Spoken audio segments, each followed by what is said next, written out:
দেশব্যাপী আবারও জামাত শিবিরের উপর বিএনপি হামলা করতে পারে।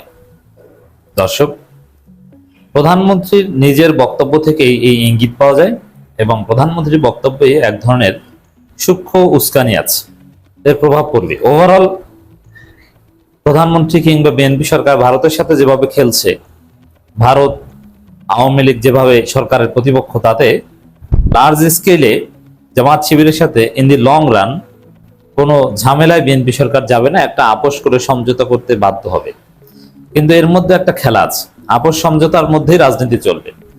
কিন্তু এই যে 4 আগস্ট 5 আগস্ট দেখেছেন যে সমানে সারা বাংলাদেশে শিবির পিটিয়েছে ছাত্রদল, তারপরে 2 দিন পর এসে শিবিরকে বলে যে না ভাই আসেন, আমরা আপনারা তো একই, মিলেমিশে থাকি। কিন্তু আপনি তাহলে পিটালেন কেন? মানে এইখানে জামাত শিবিরকেও সজাগ থাকতে হবে যে বিএনপি তো দেখছে যে শিবিরকে পেটিয়েও আবার তাদের সাথে আপোষ করা যায়। এমন না যে মায়ের বদলে আগে মায়ের তারপর আপোষ, না। শিবিরের জামাতের মানহাজ হচ্ছে মায়ের দিয়ে যদি সরি বলতে পারে জামাত মাফ করে দেয়। এটা জামাতের একটা দুর্বলতা। যেহেতু প্রধানমন্ত্রী জানেন, ছাত্রদল বিএনপি জানেন যে জামাতকে মায়ের দিতে পারলে পরে সরি বললে বা মিশতে চাইলে আপোষ হয়ে যায়, সমস্যা না। এই জায়গাটা কাজে লাগাতে পারে বিএনপি।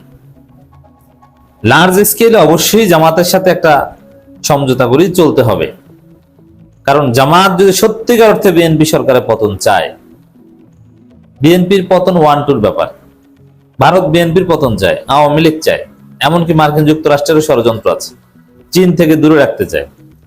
সেই জায়গায় বিএনপির প্রধান শক্তি তো সহযোগী শক্তি মূলত জামাত এনসিপি, আর জামাত এনসিপি তাদের সাথেই বিএনপিকে টিকিয়ে রাখতে চায়।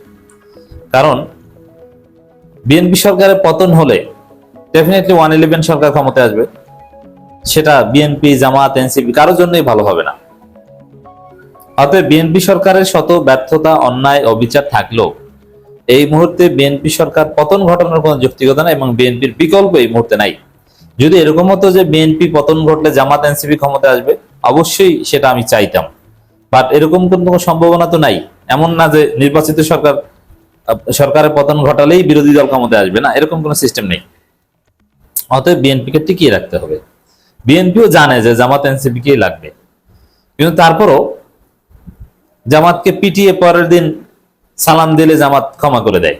এই যে জামাতের একটা ধৈর্য চরিত্র রাজনীতিতে, মনে রাখবেন, রাজনীতিতে এগুলো দিয়ে না। রাজনীতিতে মায়ের বদলে মায়ের ছাড়া কোনো ঔষধ নেই। আপনি রাজনীতিতে মায়ের খেয়ে যদি প্রতিপক্ষকে জেল খাটাতে পারেন, তাহলেও আপনি হেরেছেন, প্রতিপক্ষ জিতেছে। মায়ের বদলে শুধুমাত্র মায়ের দিতে পারলে আপনি জিতেছেন, এর বাইরে কোনো জেতা নাই। তো দর্শক, প্রধানমন্ত্রী জনাব তারেক রহমান বলছেন, যারা বিভ্রান্তি ছড়াচ্ছে তাদের চোখে চোখ রাখার আহ্বান প্রধানমন্ত্রীর। এইটাই হচ্ছে একটা উস্কানি। কিভাবে উস্কানি আমি আসছি, তার আগে একটু পেছন থেকে আসি। কয়েক মাস আগে বগুড়ায় একটা জনসভায় প্রধানমন্ত্রী তারেক রহমান জাস্ট জামাতকে বা শিবিরকে গুপ্ত বলে গালি দিয়েছিলেন। তার পরের দিনেই চট্টগ্রাম কলেজ থেকে শুরু করে দেশের বিভিন্ন জায়গায় শিবিরের উপর হামলা করেছে ছাত্রদল। এমনকি ওই সময়টাতেই থানার মধ্যে ঢুকে ডাকসু নেতৃবৃন্দকে পিটিয়েছিল ছাত্রদল। সেই জঘন্য নৃশংস ঘটনা কখন ঘটেছে? যখন প্রধানমন্ত্রী বগুড়ায় বসে গুপ্ত বলে গালি দিয়েছে। মানে এটা একটা সায়েন্স। প্রধানমন্ত্রী যখন বিরোধী দলকে সরাসরি গালি দিবেন, সেই গালিটা মায়ের যোগ্য, তখন তার প্রভাব পড়বে। এবার প্রধানমন্ত্রী যেটা বলেছেন, যারা বিভ্রান্তি ছড়াচ্ছে, বিভ্রান্তি ছড়াচ্ছে কারা? এর ব্যাখ্যা প্রধানমন্ত্রী নিজেই আগেই দিয়েছেন। বিভ্রান্তি ছড়াচ্ছে তার ভাষায় জামাত শিবির। তাদের চোখে চোখে রাখার আহ্বান, মানে তাদেরকে দেখে রাখতে হবে। এই দেখে রাখতে যেই মারামারি করবে। এখন বিভ্রান্তি ছড়াচ্ছে, কেউ বিভ্রান্তি ছড়াচ্ছে না। জামাত বিরোধী দল হিসাবে সরকারের সমালোচনার দায়িত্ব পালন করছে। আর গণতান্ত্রিক সংস্কৃতিতে সমালোচনা এটা হবেই, সমালোচনা চলবে। It's very simple. তো এই জায়গায় এটাকে প্রধানমন্ত্রী বিভ্রান্তি বলে ফ্রেমিং করছেন। প্রথমে এটি হচ্ছে মায়ের পরিবেশ তৈরি করার একটা ফ্রেমিং। গণতান্ত্রিক সমালোচনাকে বলছে বিভ্রান্তি। আর দ্বিতীয় হচ্ছে, যেমন ওই যে আপনি সমালোচনাকে অনেক ক্ষেত্রে মানহানি বলতে পারেন।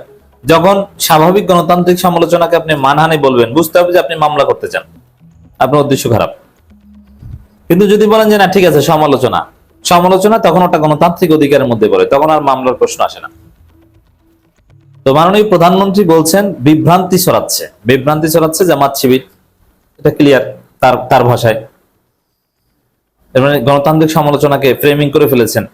তাদের চোখে চোখে রাখার আহ্বান। চোখে চোখে রাখার আহ্বান মানে কি?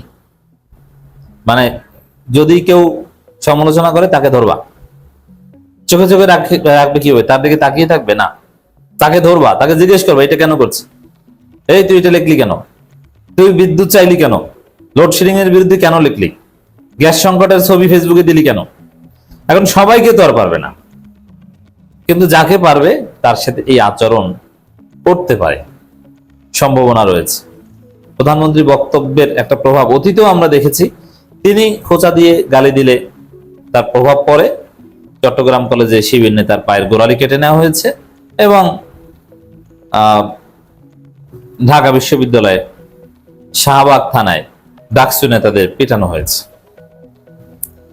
তো এখন এই চোখে চোখ রাখার আহ্বান জানানোয় কার চোখ উপড়ে ফেলে আর কাকে ধরে কাকে মারে বলা যায় না, আমি সেই আশঙ্কা করছি।